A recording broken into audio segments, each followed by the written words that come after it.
Describing my last vacation. Ana Jire Sánchez Albuic, aprendiz.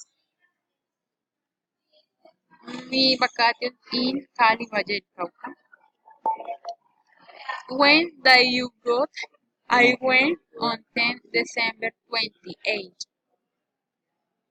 Where did you go? I went to Cali, Valle del Cauca.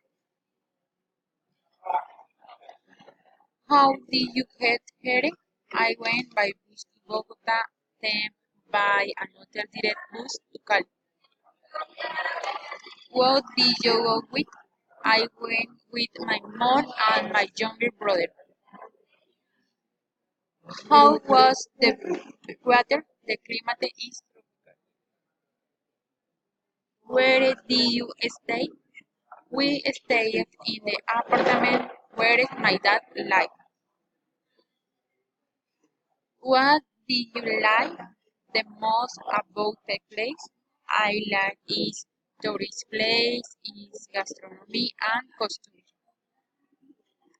How long did you stay in the place? I was 20 days there. What place did you visit? We visited Kalima, Lages and Bugashur. What did you do? We went, meet and share it with my family. What was your favorite place? Why?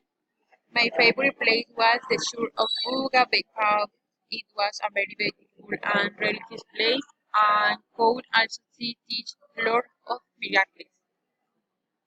Did you add any special food? Which is what is special for you? My favorite food was the marronitas ballenas because it tastes delicious.